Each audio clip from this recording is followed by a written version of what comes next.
All right, now that I'm recording, um, as we lead up to the this final chunk of assignments, it's just two things that are, well, three things really, but two of them are paired together. It's just one's an exercise, the other one's the actual assignment, and then the last one is learning how to create a reel for yourself. Um, but for those that might still be struggling with things like the ball bounce or uh, the ball walking cycle or things of that nature, um, and haven't turned in anything before this, it would be a good idea to focus on those assignments as this final one because it is the hardest and it's mainly for people that are very serious about wanting to really try their hand in learning more about 3D animation and acting. It's not graded as heavily as the others, so you can get by with not doing this last assignment if you've been up to date with everything else. So if you aren't up to date with everything else, you'll have a better chance of raising your grade by focusing on everything else before this final assignment. I don't like putting all the weight on one giant final test that stresses people out. So that's why it's slated this way. Everyone moves with animation at their own pace. So I want to make sure that everyone has that opportunity to keep learning and keep growing without worrying about the grade. So as long as you've been kind of trying to keep up to task and have something turned in, you should be better off than not having anything turned in. All right, that said, there is a question for the walk cycle. Yeah, feel free to ask me any questions. We'll try to speed through this explanation. I'll be going over what's been turned in, but I think I'll do the final assignment explanations first, and then I'll do my critiques on what's been turned in. So far, the critique today that I'm going to do is for the jumping assignment, the facial expression assignment with the gear change video reference, and yeah, those two are the ones I have access to. And then after that, I'll answer or look at anything that you have for me that you want me to look at. Oh, that being said, let me share my screen.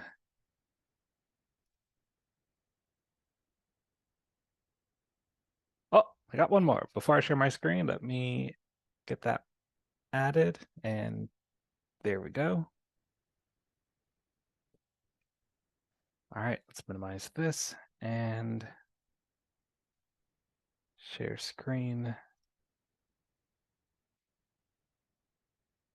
Let's share without audio.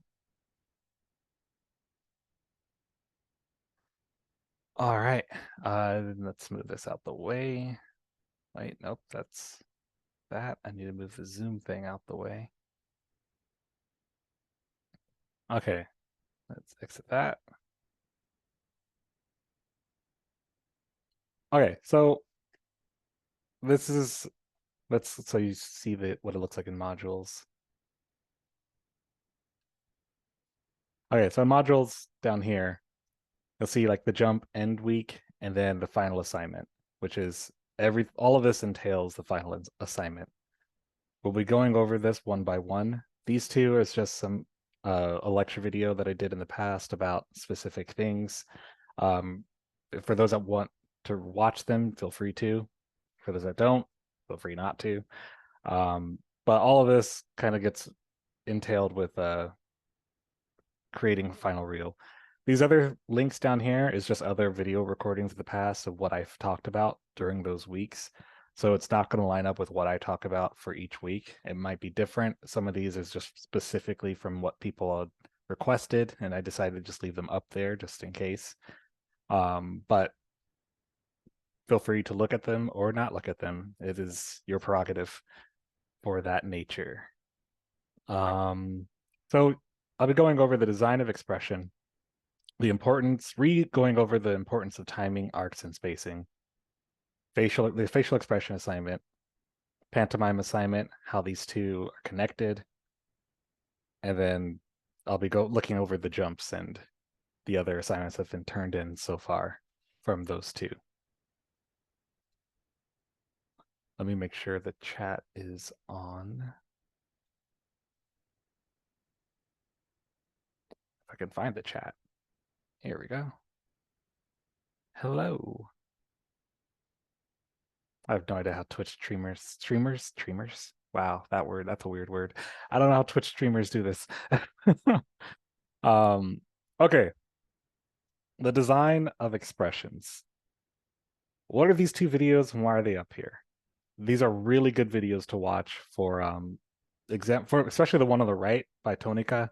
He does these really great analysis on facial expressions. And even though it is 2D, it's the same rules kind of apply for 3D, except we're confined within the constraints of what our rig looks like. But some rigs are more flexible than others, so it just depends on the rig you are using. And I'll go into the rig rules of what you can use, what you can't use later. But talk about the design of expressions. Why this video here? This is just a speed run of someone doing 13 hours of work, putting it all together. So I'm just going to talk over while this is going. The movement of it doesn't really matter. It's just there as a background for you guys to look at.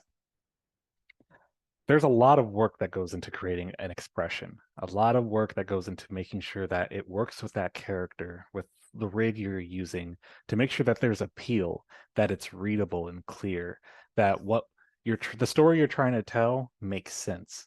I always say this, so you guys probably have heard this before.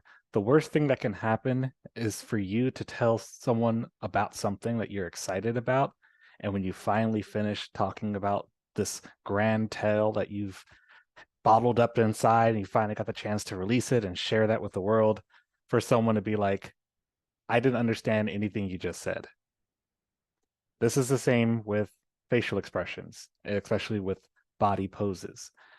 It sucks for no one to understand you. So all of this is to build up that foundation so that you can tell a story in a way that people understand.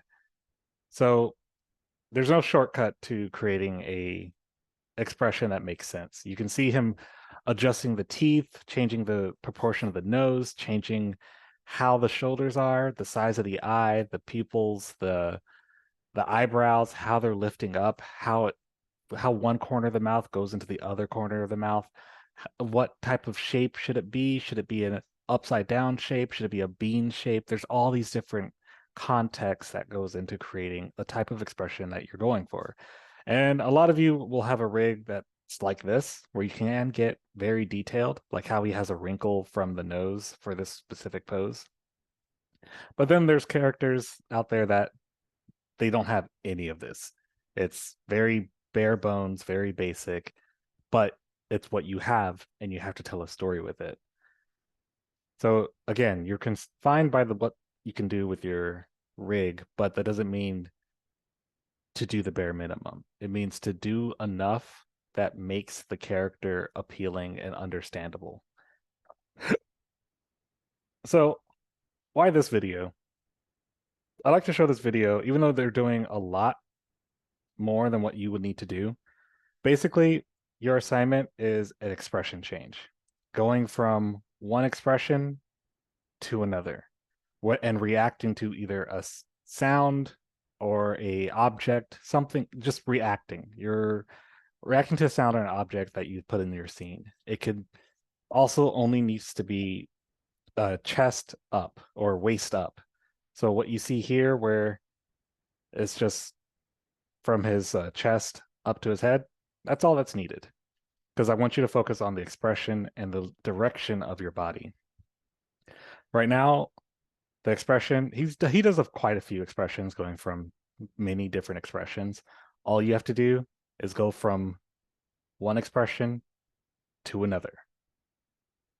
So to show you an example of that, let's move the chat over here.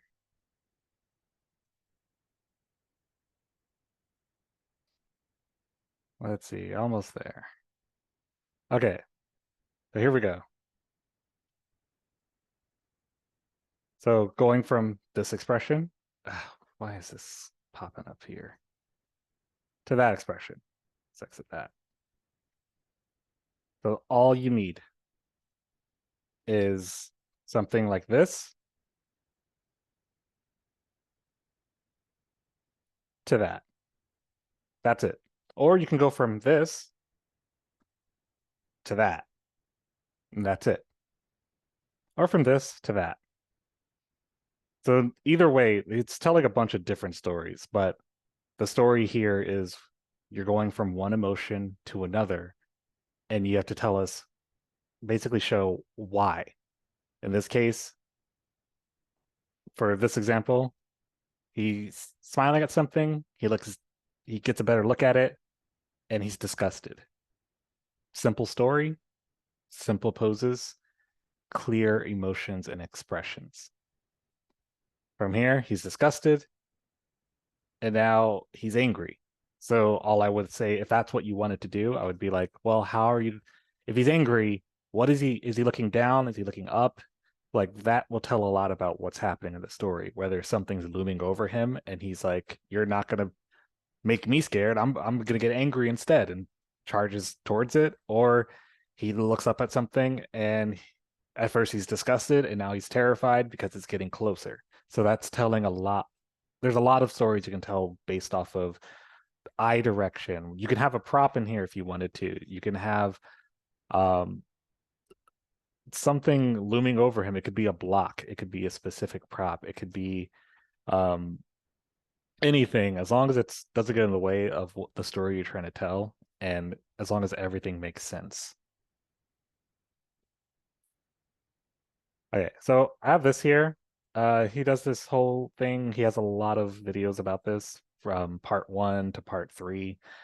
Um, but what I wanted to go over is the fact that when you do stuff like this, when you start getting into expressions of a character, you know how when you upload or import a rig and its default is just the arm sticking out pose. Every rig starts off like that, but that does not, just because that's its default pose, does not mean that that's your character's neutral pose. And I'll show you in my example of what I've had to dealt with in order to make a rig its own personal neutral pose. But that'll be after this. But you go through a lot to get a character to look a certain way, especially if you need them to look happy or sad. And it's like drawing with a blank piece of paper. You get it, and some of you are like, yeah, I know exactly what I want. Let's draw it. And others are like, this is a blank piece of paper. I don't want to write on this. This should be fine as it is. I'll just focus on something else and then come back. And then you forget that the paper was blank. And then you end up with an emotion that's very not neutral, but very default, very blank, very just, there's no expression, there's no life in it. It's just flat faced. I say that because the first thing you should do when you start this assignment with your expressions is figure out your own personal character's neutral pose. That is, what pose, if the body was constantly fighting to be in its most comfortable position or most comfortable facial expression, what would that look like? If you were angry and they needed to relax, what would be their face? What pose would be their relaxed pose? It can't be the default because that pose is just arms up, mouth straight across, eyes dead. So this is why it's a really important practice to figure out what your own personal neutral pose is. So I like this video because he talks about one of them as neutral poses. But even though they all have neutral poses, they all have a different neutral shape. Some are more prone to having a frown. Let me get to the part where he draws it out. Here we go.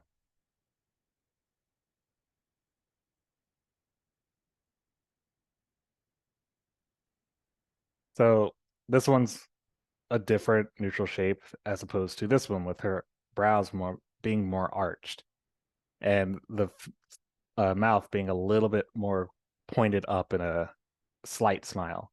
This one's brows are very different. potentially be angry if you covered everything underneath, but her lips are more turned upright. This one's neutral face is a little sadder. It's default. If you were just to see them, it's just sad. This guy probably has the most neutral face of them all. It's just literally straight across. But all of these are neutral poses, and all of them are very different from each other. So that's in the context of what you want to do for your own character. Neutral pose is essentially what's their neutral pose like this, but push it in a direction that helps you tell your story in a better way. If you're having a character that's very jolly, then push their neutral pose to be a more natural, relaxed smile. If your character is very bored, really push that to be a more half-lidded, upset, kind of frowned, just doesn't look like they're always that happy type of neutral pose.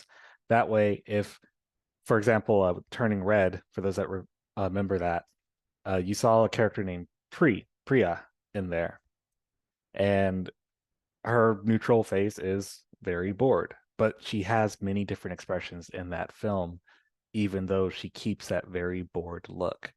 So if you were to ask what's her neutral pose would be, it'd be very different from what Mei Mei's neutral pose would be. So this is a really good video to watch. Again, there's more leeway with 2D because you're not confined by a specific rig or what a rig can do or how well the rig was created. But that's also part of the challenge within 3D animation. It's just forcing something to work for you and make it look appealing. All right, let's hide this down here. Okay. Now, why are we going over timing and arcs? I won't read this all to you because you're free to check this on your own. But for a lot of the words, often I always brought up the ball bounce. I always brought up the pendulum and always said how this will always be connected to whatever you do from now on all the way to the future. Whatever animation you do, it's a ball bounce. Whatever animation you're trying to do, complex or not, it's a pendulum. It's the ball and tail, that's a pendulum in a sideways view with a little bit of control to it. And a ball bounce. There's all connected. So I have this in here as like a anim analysis series that this YouTuber does. He just basically just tracks the arcs of the characters. And he does the reason why I have this here is because I like that he includes a lot of different things. He includes live action and feature film so that you can see how, let's just hit play, how he's basically using the ball bounce essentially to track what a character in their arc, how they're moving, what does that look like, how the spacing changes from pushing off the ground, gaining momentum, and then losing that momentum at the apex before they kick, and then they land and that momentum changes. So this is all basically a ball bounce, the lessons you learn at a ball bounce with the apex and a pendulum and how things can swing from a specific arc, from a specific point. In this case, how does the leg swing up from his hips? All of this is an arc, and he's about to show that right now with how he's tracking the foot. So everything, our bodies are built on hinges. Our bones are a hinge bone system. So that's why learning the pendulum is the perfect way to understand the body because the pendulum moves on a hinge system. So arcs are included in all of that. Let me skip forward.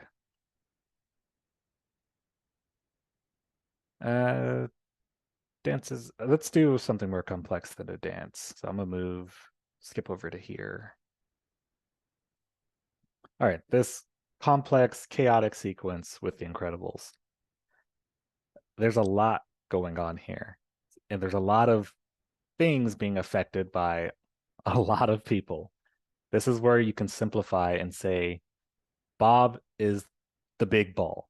The big ball is pulling up the table that's stiff, so it's acting as a hinge. So that table is going to arc a certain way. As that table is arcing a certain way, Mrs. Incredible is being pulled along for the ride while also having her own mission of I need to grab Violet. So so there's a lot of things to think about. So if you just kind of tone things or simplify things in the sense of is this ball picking up the other ball? And then is that ball growing an arm to figure out how to grab something else? Then once you simplify the shapes, you're able to kind of decompose the animation and be able to do these complex scenes, whether it's a fighting scene where the camera is constantly rotating around, or whether it's a very serious acting scene where you need everything to be calm before the storm or before something else happens that increases the action or the energy of the shot. Simpling things down will help you figure out where you need to go. In this case, he's drawing that arc for Bob going up. I almost called him Ball for going up. That simplified that action. So again, you have a creature with four limbs, a head, ears, tail. Simplify. That's a ball now. That ball is creeping forward. It's a low bounding arc, and you can simplify by just looking at one specific thing that's driving it and pushing it further. Let's see how he pushes this one real quick, and then we'll move on. So yeah, he's just tracking the shoulders here. So whenever you feel lost, just pick the spot that's driving the body and treat it like a ball.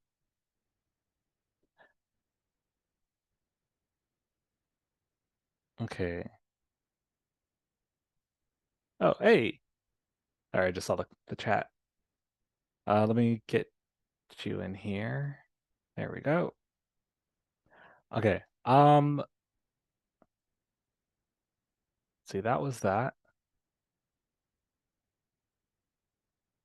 Wait, did I miss anything? Let me bring that back. Oh yeah, that's pretty much it for that. All right, facial expression assignment. What is it?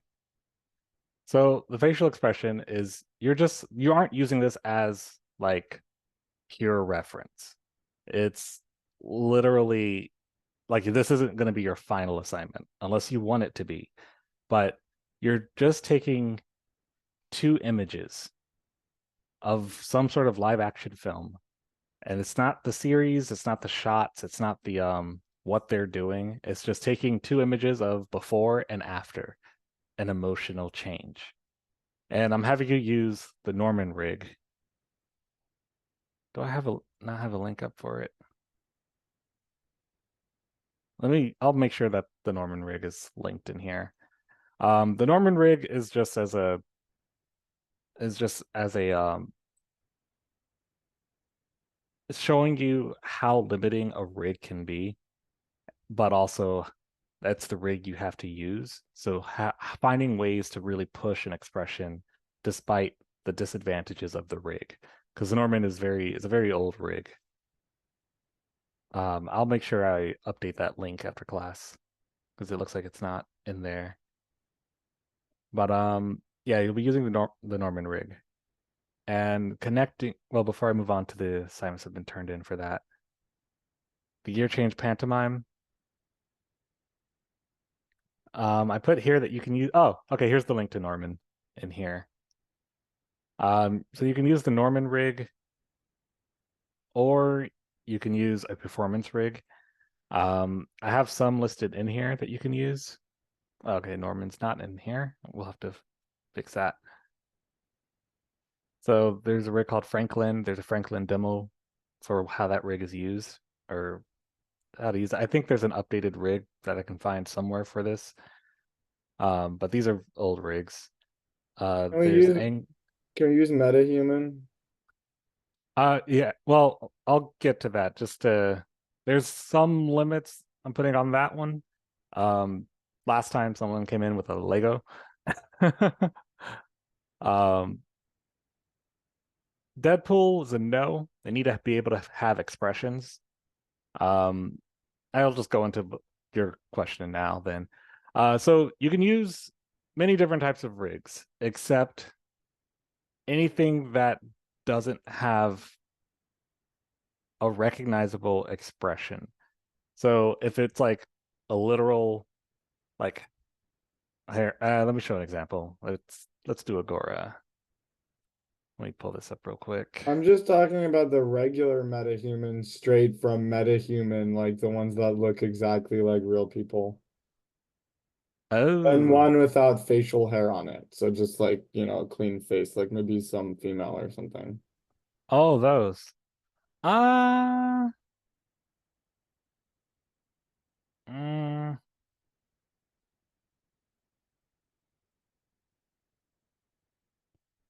for that one, I'll say no, only because it won't really teach how to push the expression of a pose. It'll just end up being like, ah, this is the human face. It's also Let's not just do in the human Maya, face. so Oh yeah, then definitely not. it's Let Unreal me. Engine. Now I'll have to be a characterized character. Let me It needs to find. run in Maya too, right? Yeah, here we go. Assets, and now let me share screen. Here, oh, here we go. Okay, so a character like this is fine. It has a face, has a facial rig. You can use that. But a character like these are fine as well. It'd be you can still change their expressions even though they don't have eyebrows, but it'll be pretty difficult using these rigs for a facial expression thing. Um, Something like this Lego is a no. Deadpool, no, doesn't have a mouth. These Legos have mouths, but also no, it doesn't really help with what you need to do with the normal rig. Um, in terms of characters that are more anthropomorphic, like these guys are fine, although I don't think they have a really good facial rig setup, so it could make your life difficult. Um, I used to say no to Woody just because it's so easy to make him off model, but I'll allow Woody for this one.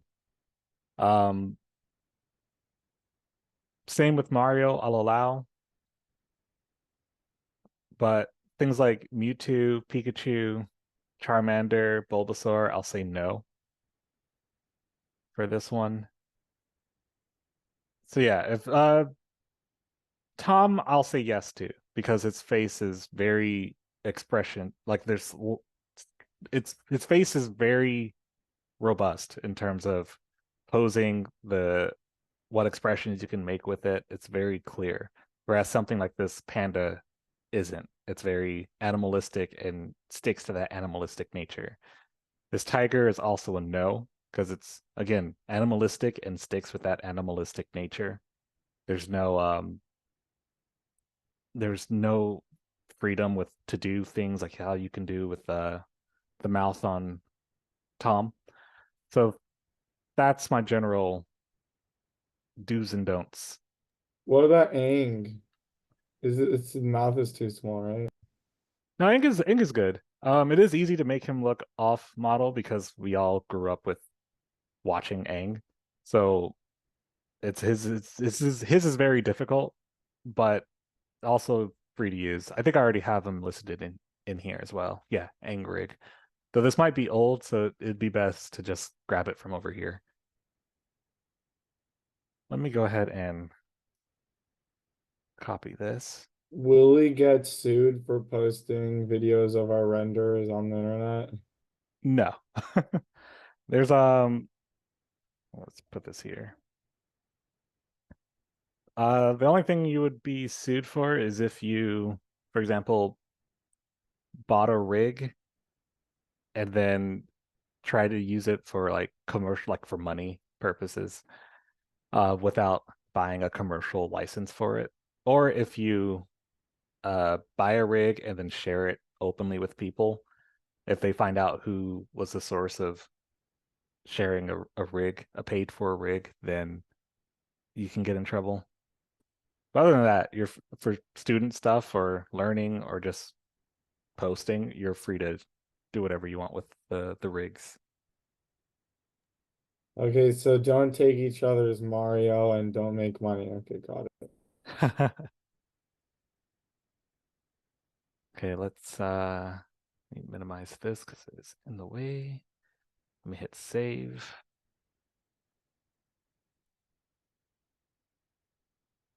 You know what? I'm not gonna make y'all do the use Norman for this for that other assignment, the expressions. Actually, let me check the assignments first. I'll see if there's any that were already used, and if so, we'll stick with it.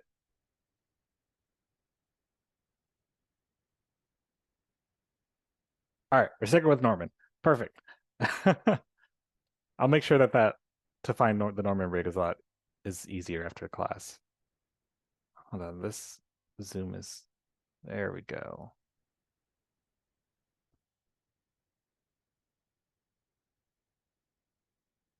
Okay, zoom might be broken for me right now. Can y'all still see this? Yeah, it's Okay. This is Zoom decided to freeze one of its boxes over my setup. Okay. So yeah, this is perfect. So you're showing me an example of what the reference you're using of that actor, what they look like, their anger, and you're transposing it as best as you can on the rig itself. So this is perfect. I'm gonna do a drawover of just things to look out for when you're using a rig that allows you to do more. But whenever you get to the process of brow line, of course, it'll be easier once you have a character that has brows. Depending on your character's brows, you want to avoid things being symmetrical. So how we made sure everything wasn't symmetrical in the body, the same thing also applies to the face. So you would want to do something more along the lines of, regardless if the human itself is doing it, you want to make sure that at least when you put it onto a rig, you're really pushing the angle of where they're looking, and how that expression is helping that. So, for example, you could say they're looking slightly screen left. So then there's a trick that we do in animation where we open up the face to where they're looking at. So in this case, brows can be slightly higher. So this is trying to emulate the meat that's there of the brow. And then this one being there.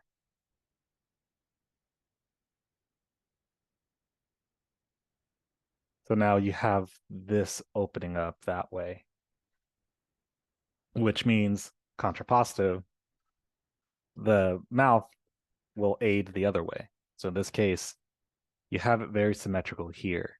Instead of making it completely symmetrical, we can keep one side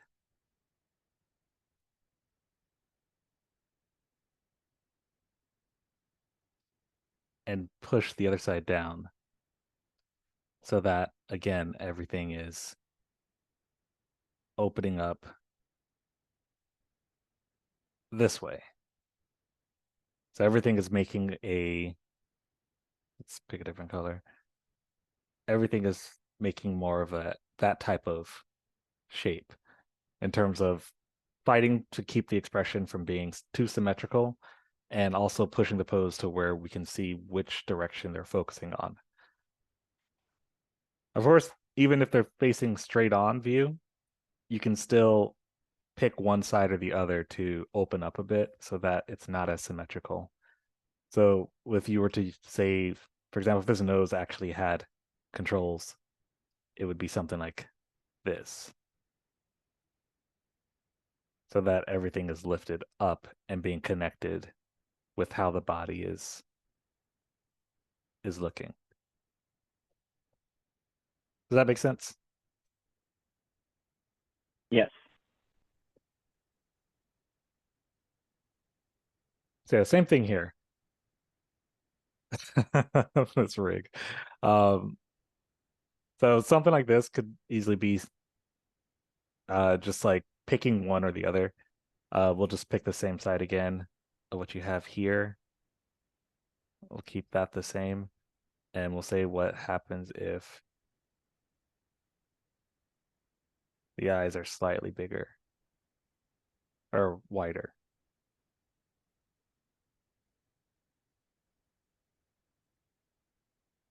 And then for rigs themselves like this, we try to, because humans will often have some, depending on how you're structured, will often have that little lip curl here. But on rigs, it doesn't look as great because it confuses people sometimes in the sense of, are they smiling? Are they trying to smile? Are they not? Things like that. So in this case,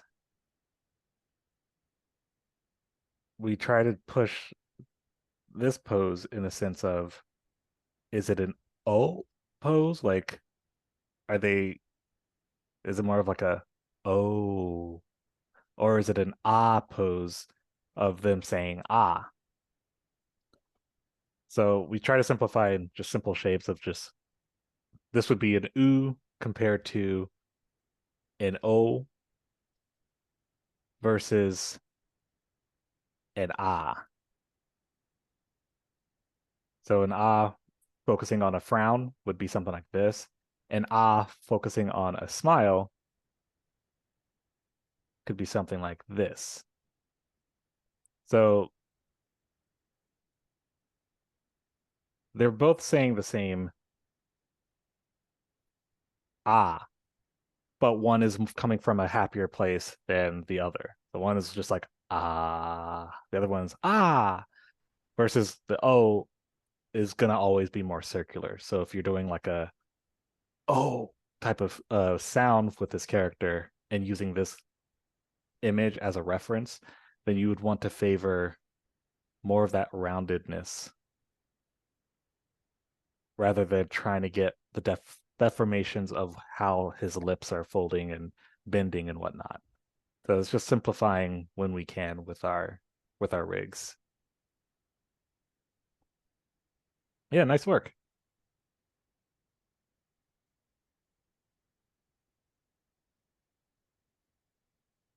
I'll just go ahead and put that in. All right, I believe there was one or two. Oh, all good. For those that have to run now, feel free to do so. I'll keep talking about this stuff here, going over what's been turned in, and we'll keep going from there for what others. Oh, wait, you're gonna miss the Christmas music. I should just play it right now. Ah, no, they already left. Okay, next time. Okay. Okay, so these are great as like reference for what you're going to do, but in terms of what the for the assignment, I would need a just like I would just pick one of these, whether it's this one or this one, and then trying to impose that onto the rig itself. Let me see if if he's still here.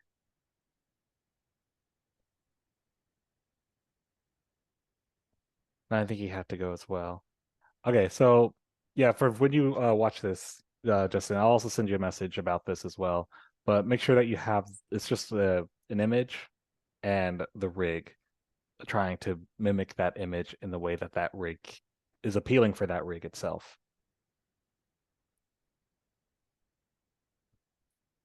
Let's see. Let's make sure there's.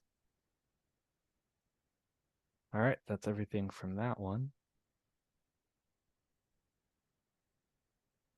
All right, we've talked about this one.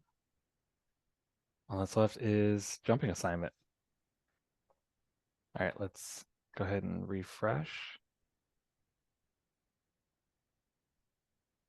All right. All right, we'll start with this one here. So when you turn on your jump, make sure that the controls are off, because it makes it hard for me to critique the body, especially like things like the hands. But I'll go ahead and hit play. Yeah, and also turning off the your ghosting and stuff. It makes it too hard for me to critique.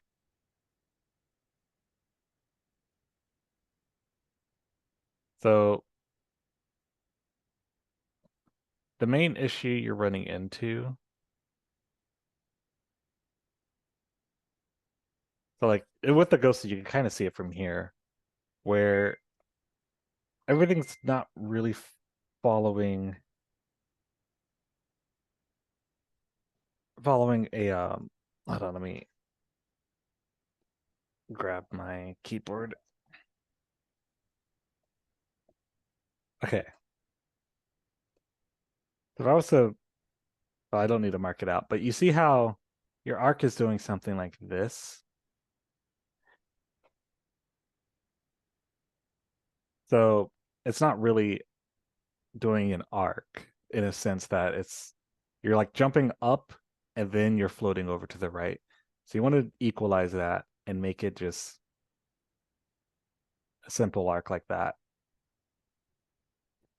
The other part, like the jump or the feeling from the root of how you're going up and then coming down seems nice. I can't really tell completely because of the controls and stuff being in the way, but you have an issue with your feet in the sense that, let's use white since there's some controls here, in the sense that you have your feet here, but then when you jump, it's as if you're just hovering off the ground. There is no push off the ground.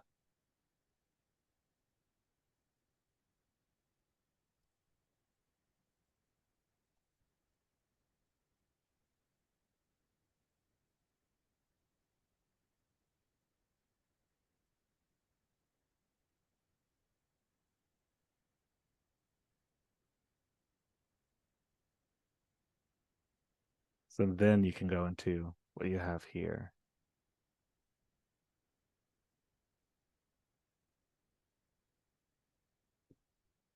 And making sure that your foot doesn't feel broken while it's in the air. And then same thing here. You'll want to have a landing pose. So again, it's like the ball stretching before you land because of the momentum.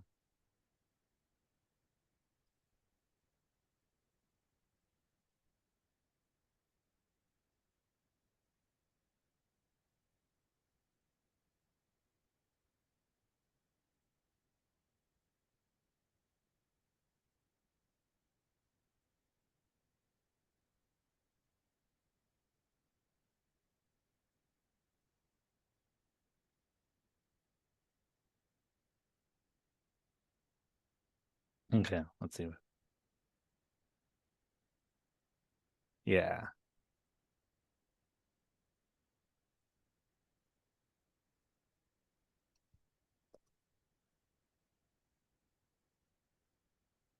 Let's see.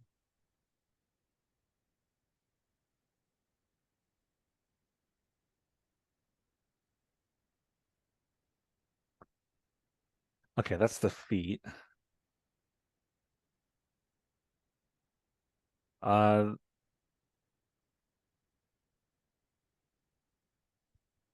the hands are next. We'll use black for those.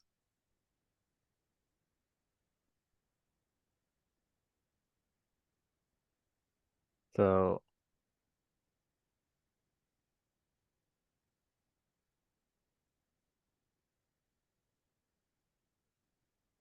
you have your hands already up and they're just kind of floating upwards like this without being like you have what you have here going from here to your pose is great because it's showing counterbalance. So now it's a matter of making sure that they aren't just slowly flowing into each other, that you decide what's leading the body. And in this case, it's either the body going down leading and then the arms coming out, or the arms coming out just slightly and reaching their goal before the body goes down. So in this case, I would just choose whether these arms here are already out to here.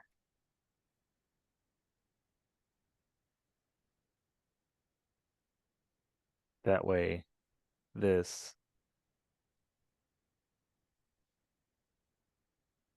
can show you that the arms are pulling up so that you can prepare for that jump.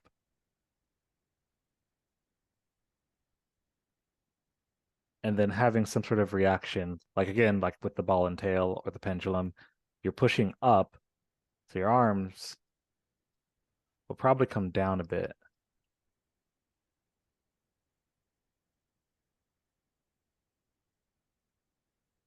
And then maybe choose one of the arms to start coming up sooner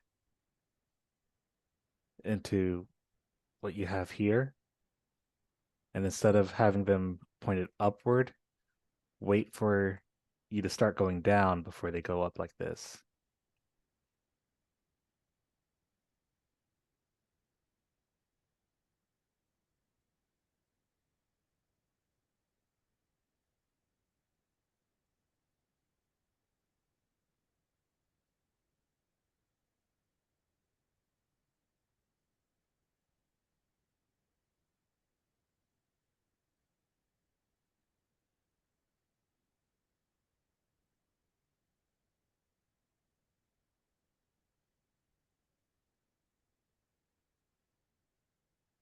And then having the on your way up, the arms getting pulled in, rather than going up and then pulling in.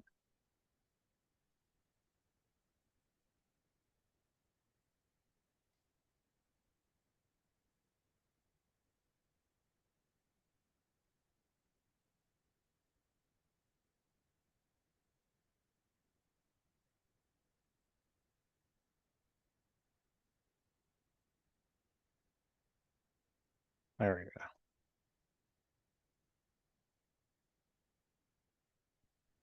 I hope that that helps. But just those things were that I noticed, and then fixing that, making sure that you when you turned it in, it's all the controls and all that stuff is turned off so that it's just the rig.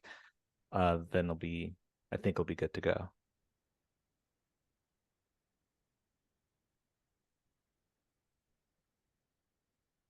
Let's see.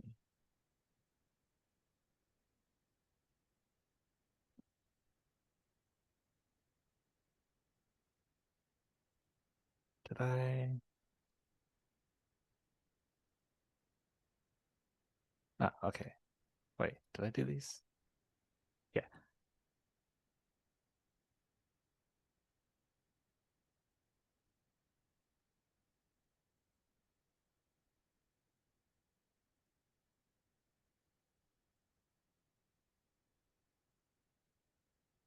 So it's just feeling a little floaty, and I'm missing the eyes since it's not really letting me know.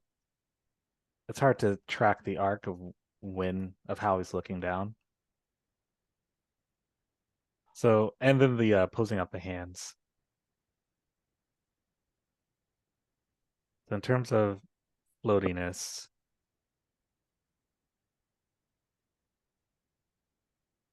let's say your root here. Exaggerate that down pose here so that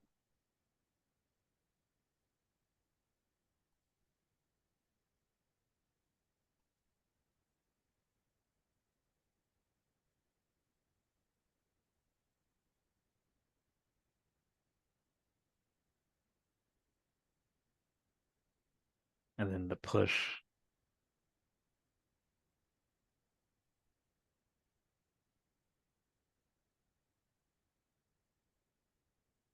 Yeah, so you see how this your arc is kind of going, shooting forward a bit more suddenly from here to here, as opposed to following this arc.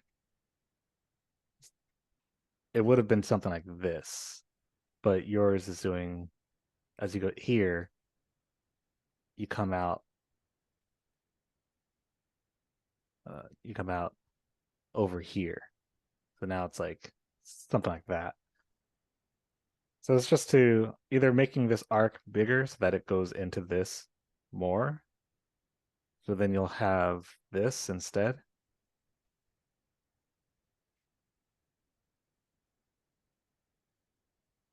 So let's delete that. So here, here.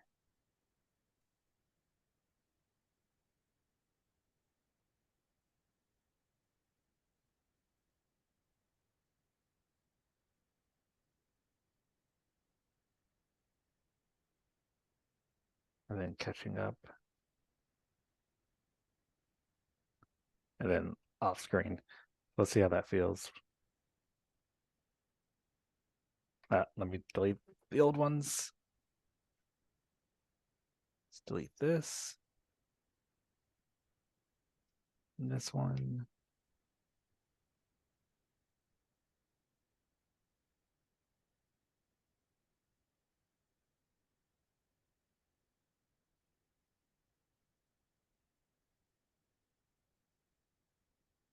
Oh, that's weird. That's why that's happening.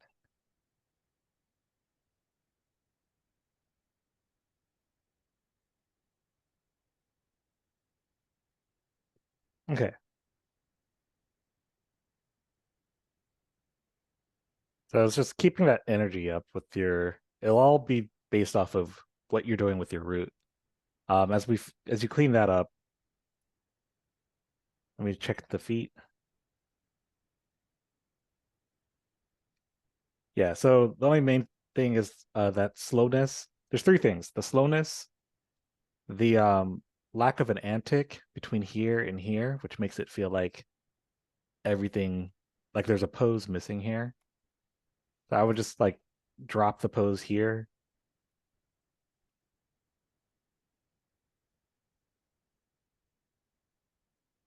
Maybe keep this foot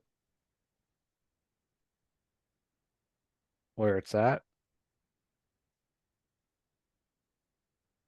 That way you have something that your body is resting on while your other foot comes out over here. And then keeping this hand up here longer. So as you look over here,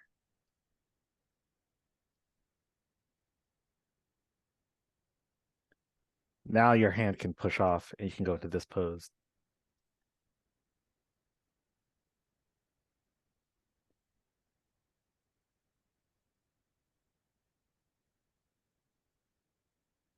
And then as you go over here, you're already on this foot that came over here, but this foot can now brace itself here. So that gives you that squash before you launch yourself up in the air.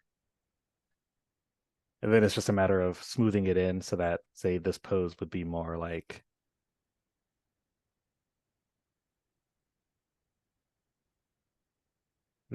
this. And then going into here.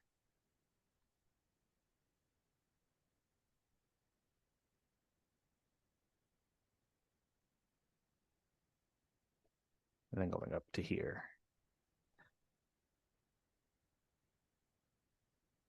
And then with the hands, it's just cleaning that up a bit because right now they get to certain spots and they stay there and then they move up and they go back and they move forward and they go back. So it's just tracking that arc.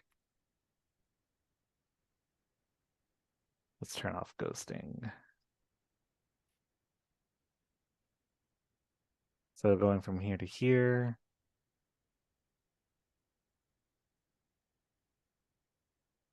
And also just posing out your hands so that it's just a simple bend.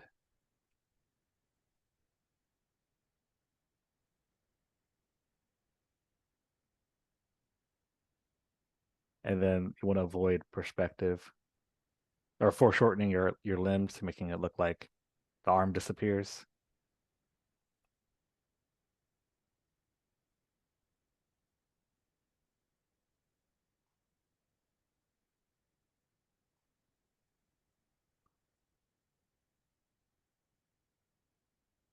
Say this is a hand.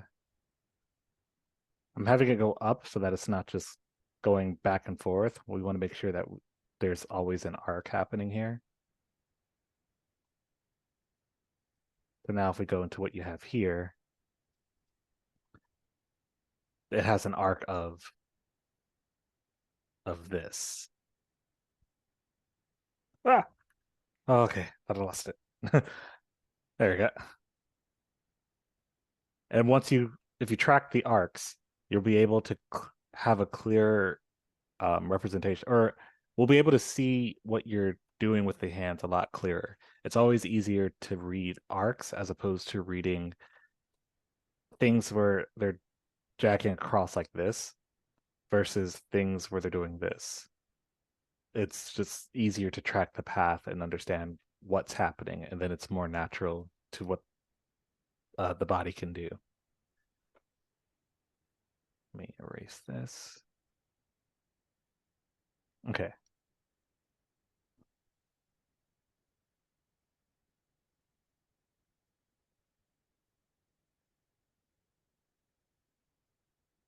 Yeah, and again, remember the tail. So your hand, you want to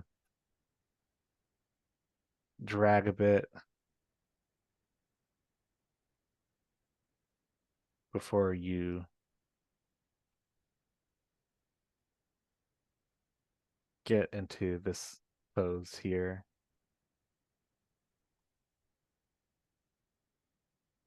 And then you don't want to just kind of get out of it. You want to hold it so that we can read it. And then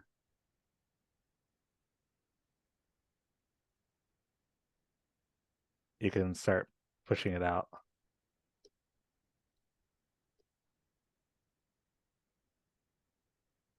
Again, if you want to bend it like you're doing now, follow that arc so that it doesn't feel like it's coming out of nowhere.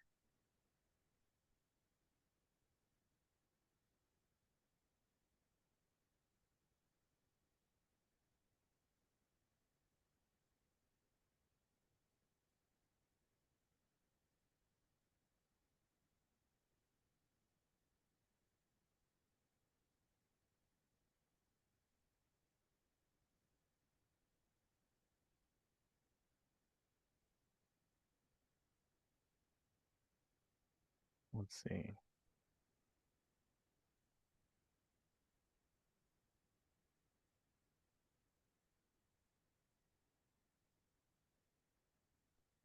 Again, all I'm looking at is the arc of how that hand moves.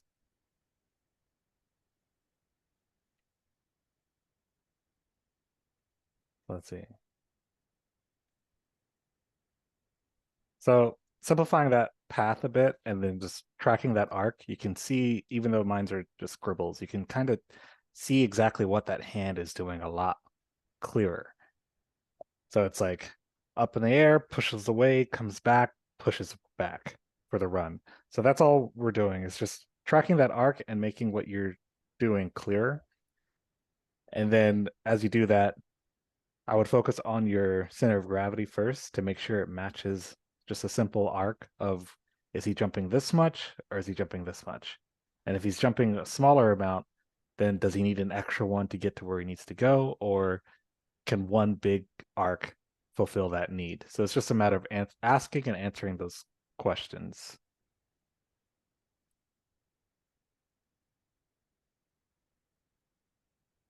Other than that, I think if you apply that same thing to your other hand and then just keeping an eye on how your feet will change based off of that, you'll be good to go. Yes, very helpful. Thank you. No problem.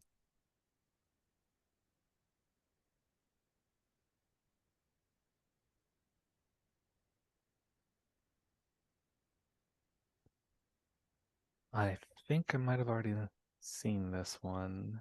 Oh, nope, maybe not. Oh, yeah, I did. Okay.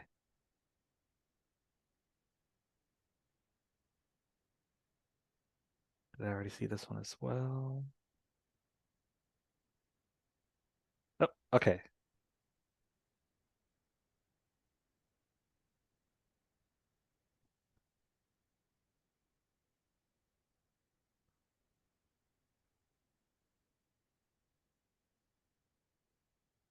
Yeah, it'll be the same thing, main with your hand, but primarily with your white hand.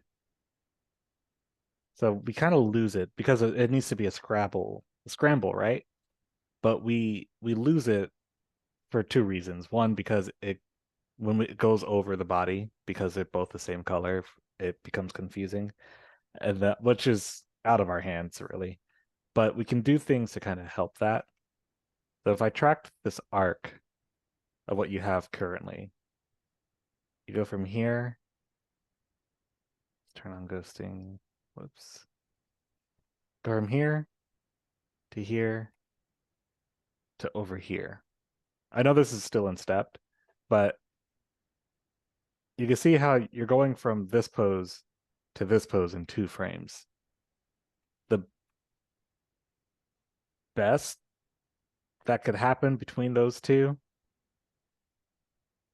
is the hand being here, which is still a pretty big gap. Same with here. The hand probably favor up here. Actually, no, even then, you go from here to here. So you see how big these gaps are, the spacing is. So it's just a matter of tightening that up a little bit so that it's not doing something like this in a really fast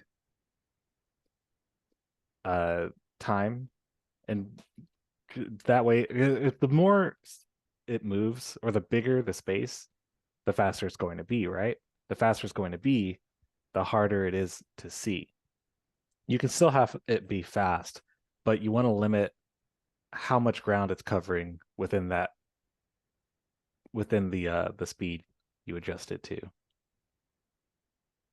So in this case, still favoring what you have here.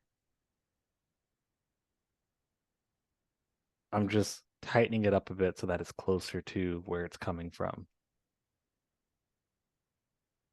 That way, this pose here,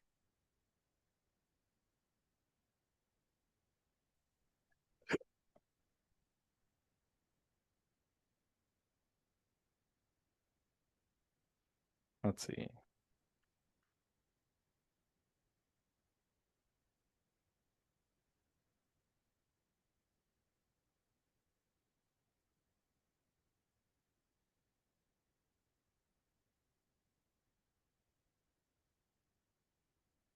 So the hands being up here. It's this arm would probably be like that.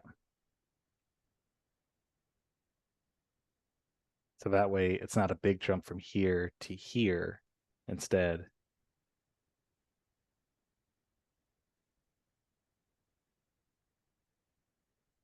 you can split the difference.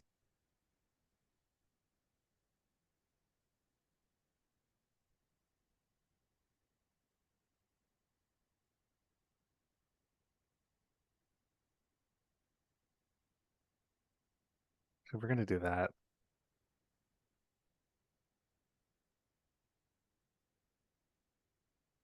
we'll do this. Basically, what I'm doing is moving this this arm pose that you have here. I'm making it happen here instead.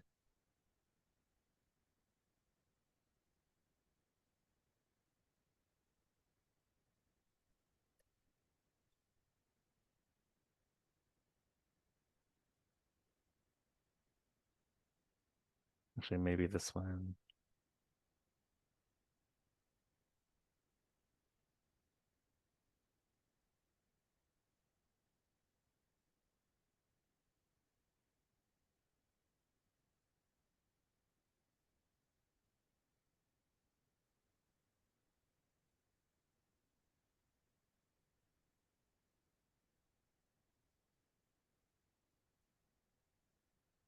So yeah, just track that arc of your hand so that it, oops, not there.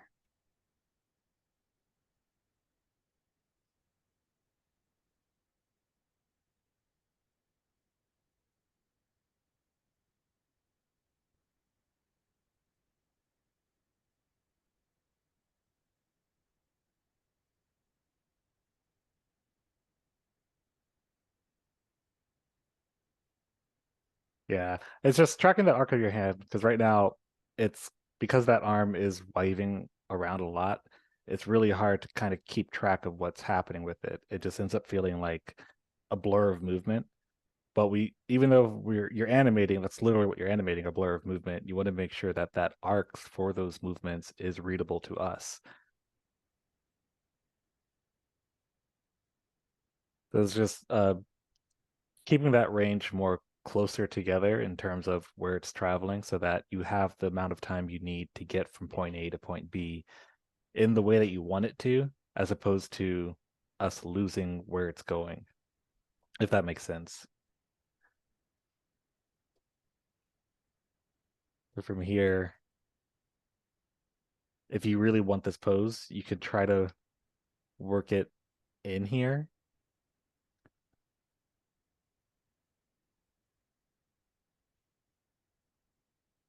But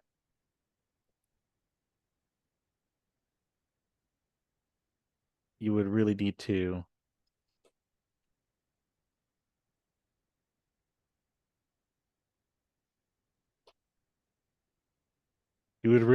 like work on the poses around it to make sure that it gives you time, enough time to do that. But like me going from trying to put this pose in here and then going forward makes it just kind of jump forward instead. So it's a matter of maybe not going as far and splitting the difference.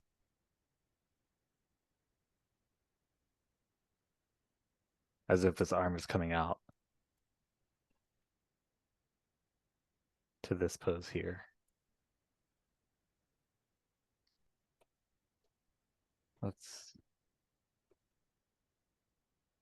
And then you go into that pose.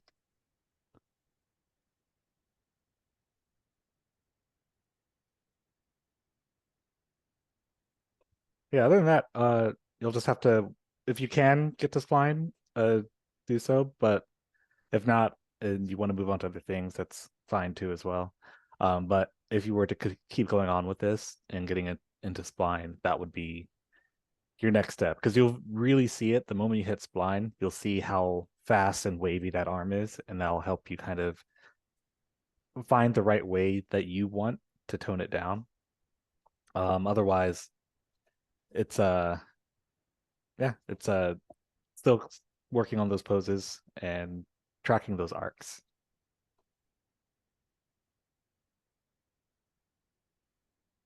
But nice.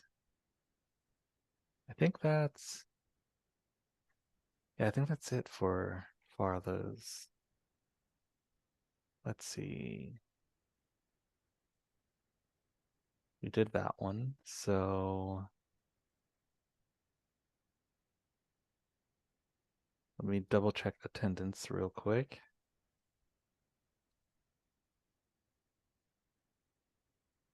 All right.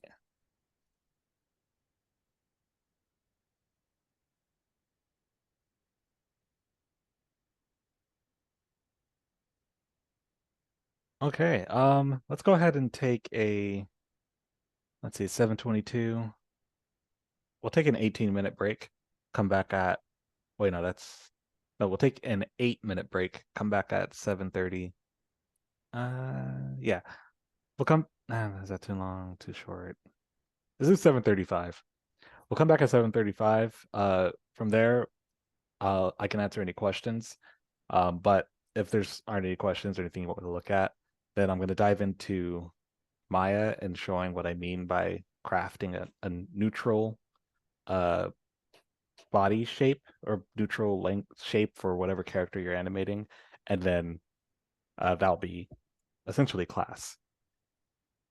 Oh, there's one thing I put an announcement up for it, but this is primarily for those that want to go further into animation and stuff like that. I'll I'm doing like a little personalized animation coaching type of thing. Um, just 10, only for 10 people for 6 weeks. It starts December 2nd and January 13th. A quick talk, you can read the description here or share it for anyone you think might be interested, but I'm just trying it out. It'll be pretty limited and very specific for you.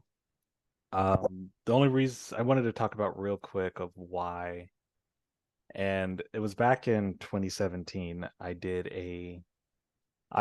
Someone did the same thing for me. I just saw on Vimeo someone saying, "Hey, I'm doing a mentorship coaching thing. If you're interested, reach out." Type of video, and I was in like a dark place at the time. Didn't really wasn't really feeling it, and I decided to reach out to them. And she worked with me on just exactly like she asked me what was it I wanted to do, and it really got me thinking of like what do I want to do? Why do I want to do this? Why is this something I want to get better at? And she really worked with me personally with personal experience, personal grief, and personal just I was able to open up to her, and it was very therapeutic for me. The type of animations that I came out with from that mentorship was very close to me, very specific to me, and I just wanted to offer that opportunity to others to see if there's something specific they want to work on. If it's pantomime, if it's literally just, hey, animation's kicking my ass right now, and I don't know if this is for me, but I want to try something, a different approach, or wanting to really focus on making and crafting a specific shot that you need for a reel, or finding that next step that you want to go to because you feel stuck. Any reason really. I wanted to give people the opportunity in an affordable manner to do that. There are classes like this everywhere. There's Animation Mentor, Anim Squad. There's all these other places, but when I was learning animation, all those places were not affordable for me. It's like $3,000. So I wanted to keep this option open for people that can't afford something like that. And just so if you know anyone that might be interested, uh, the PDF link and everything is in here if you want to share that. If not, feel free not to as well. But yeah, just opening that door. Do you think you'll be doing that again in the future? At some point, not back to back. I know because I'll be hitting crunch in January, uh, after January 13th. Yeah, So it'll I be just, kind of sporadic. I just don't think that I'm where I want to be to do something like that. But it does sound interesting. Okay, yeah, all good. I'm talking to Mary about it so that she can hold on to it. Um, if anything, uh, the best way would just be to like ping me, if uh, ping me or Mary, and she'll let me know that I should find a time to bring it back and announce it. So I'll have more information about it like around the end of January. And then of course I'll see if Mary can send it out again to because she has a wider reach than I do. Yeah. So yeah, Very cool. and I'll post it in the Discord as well whenever I am about to start it back up again. Nice. Cool. Sorry I rambled a little too long. 7:27. So we'll come back at 7:40. All right, I will be back in a little bit, and I'll see y'all in a bit. Okay, now that I've started recording again, I'm just gonna show this, and then you guys will be free to go. We've covered everything and more. It's probably too much covered, but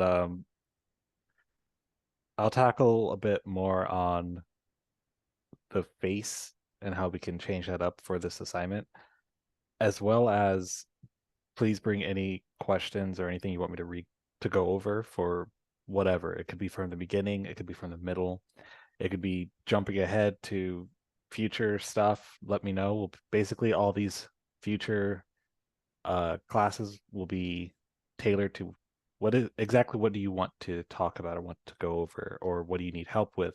This is all to help y'all get whatever you need turned in. So again, keep that in mind for as we continue on from here on out. And I'll go ahead and start screen sharing. Okay. What I have here is the Azula rig from Agora, from the Agora sites.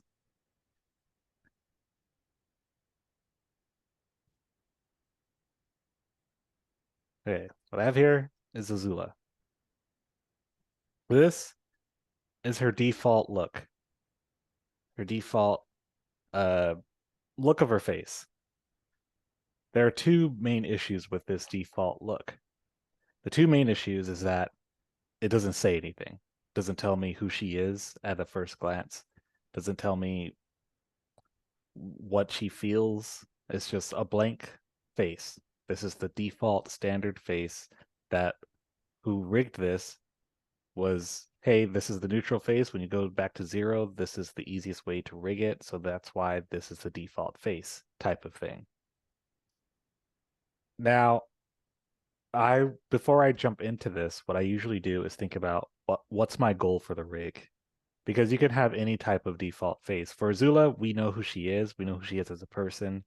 We know that she would never look like this. She would usually always be angry or conniving or smirking or smug or sarcastic or plotting. There's so many different expressions that the Azula we know would probably have as a resting, natural, neutral face. But in the context for this, I wanted to go from sad to happy. I don't know if I have happy in here, but I wanted to go from sad to happy. And I wanted it to be more truthful to how Azula would be. So because I already know Azula, I played around with what her default natural face should look like so that I can have an easier time creating my poses. And so that I don't have to always go back and change up how this face looks in order to make it fit with the expressions that I need for later on. I want to make it easier on myself. I want to be able to just do minor nudges here and there, because having to control all these little controls just to get a facial expression back in the realm of what would be appealing for this character, that would be annoying. So instead, this is the default, and then I picked a pose, the very next frame of what I will be working with. And I have that set off to the side so that I can always grab it for reference, or I can always grab it and copy that pose onto other poses and then edit from there. So this is what she looks like now as default. This next frame is what she looks like after I went through and did an overall pass on moving these controls around to get the idea shape that I want. And that was what I felt was appealing for what I needed for her.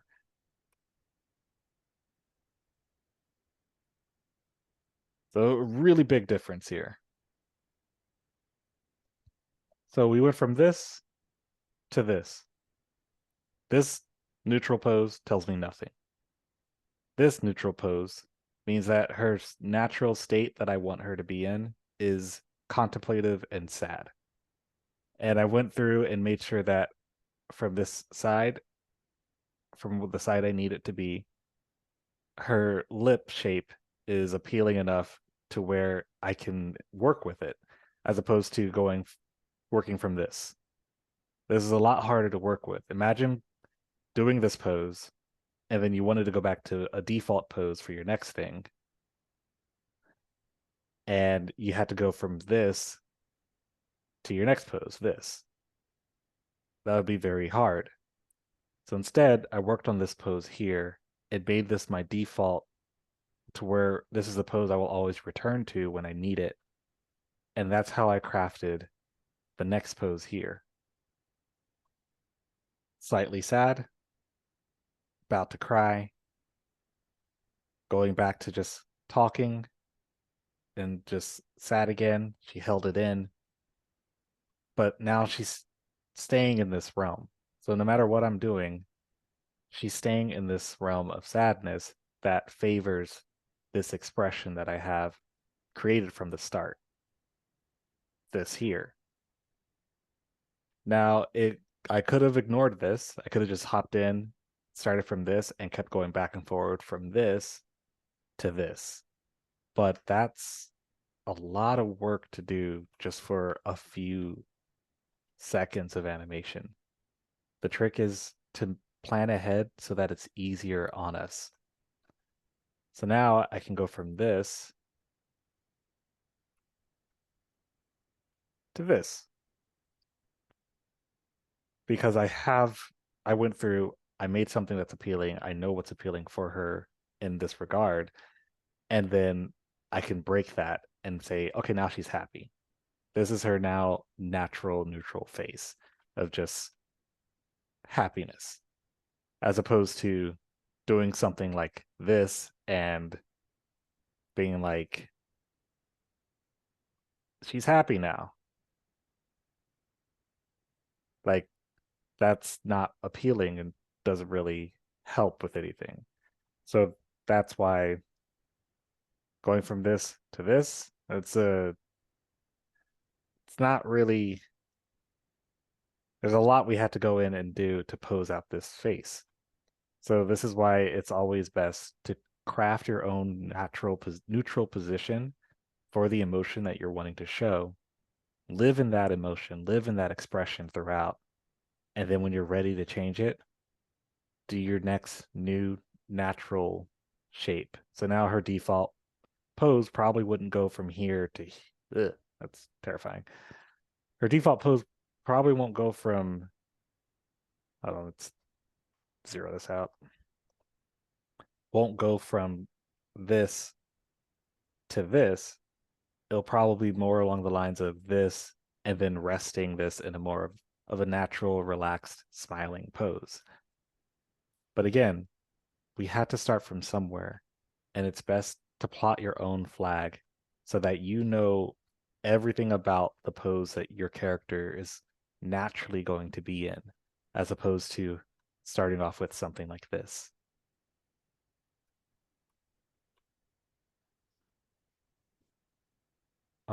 That's it. That is class.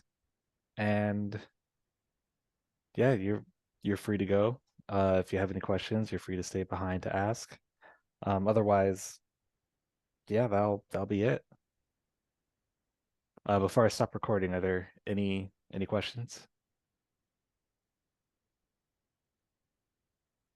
I have a question about the walking cycle because I have a hard time of getting the foot roll Oh yeah. going for some reason. It's just that when I could go to like share my screen on it to show it disable. Yeah, let me Mhm. stop share real quick and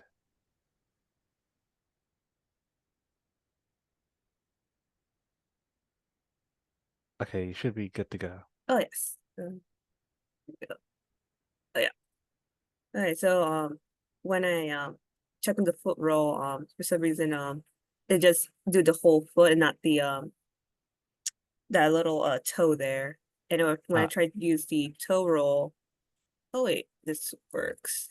I think the other one did not work because like when I tried to do the toe roll, for some reason it didn't like go through. Oh, wait, never mind. I think the toe roll works. I don't know, like uh, earlier today it was like not working for some reason. It just always go down. But I think like now I could like move freely. so with this rig, it's the foot brake. So Oh, the foot foot brake? brake, basically the number you put it on will Mm-hmm. say the foot will roll up into this point before rolling on the toe. Oh, So if you okay. said like the foot brake is 35, then Mm-hmm. as your foot roll reaches 35, that'll be the amount it'll bend before it rolls over. Oh, okay. So play around with the foot roll now that you've placed the foot brake at 30 or Oh, sorry. oh, you're good. Okay, there's here. Oh, is it work? No, it didn't. All right. So you put your foot brake back to 0. Mhm. So put that at like I'd say a good number is leaving it at 38 for the duration. Oh, okay. And then when you want to add your foot roll, go to your 0 Oh yeah.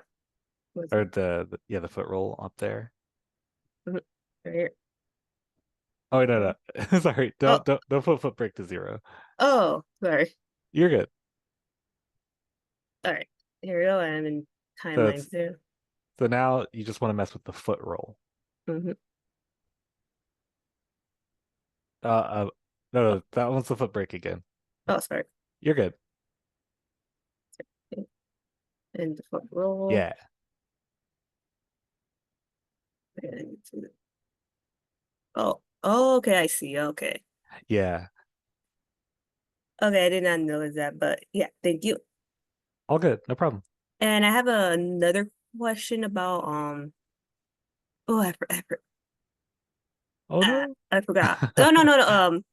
I remember like there's like another walking cycle assignment. I was a little bit confused about like reference. Yeah. Um It's like what having a reference of a walk cycle and pointing out those main poses, the contact, passing, breakdown, contact, up mhm. poses. Do we make our own video reference or we just use the same one that Either or. either or? Oh, okay. Yeah, some have used their own reference, some have used the video, pick the Oh, cycle in the video and use that. oh, okay. I think that's the two questions I have so far. Cool. All right. Yeah, I'll Well, reach out if like any questions or issue I have. Mhm. okay. One thing about your walk though, just a heads up Oh before you yes. go too far. Make sure that they are where to go. This is fall 2024. Mm-hmm. Uh, sorry, hiccups. Make sure that you have it starting with your one of your walk poses as opposed to starting from neutral. Oh, okay. That way Mhm. you'll be able to have it loop. Oh yeah, I have a third question now. Where do I find the loop? Because I've been trying to look at like previous vi video recordings and then I kind of Mhm. lost the one where you showed the looping. So the loop is if you go into like just highlight all your controls Mm-hmm. and then go into well first you want to turn it on. So you'll in the graph editor, you go into Mm-hmm. curves and you'll click post infinity and click cycle with offset. Oh, okay. And then to see it, you go to view Mm-hmm. and you'll find something called infinity and you just check that box. But for it to work, you have to only have your cycle. So for me, I have from the full cycle is this is one step, step with the other foot, back to our beginning. So these two poses are the same. It's Okay. just I made a little circle down here to like drag it across the floor, Mm-hmm. and that's what's making it move forward. Mm. I could just delete this, and my cycle would be this. Mm.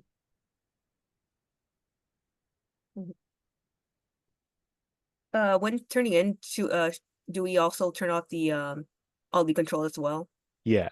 Okay. So all I need to see is this. Alright. Where do I find like turn off and control again? I have a hard time finding it. It'll be in show, viewport, and then NURBS curves here. Okay. Okay.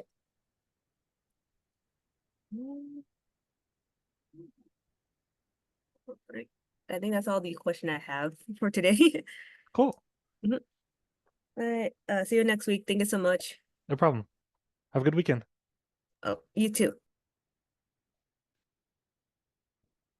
All right. With that, I'll go ahead and end the recording for the night, and I'll see y'all that are in the recording next week.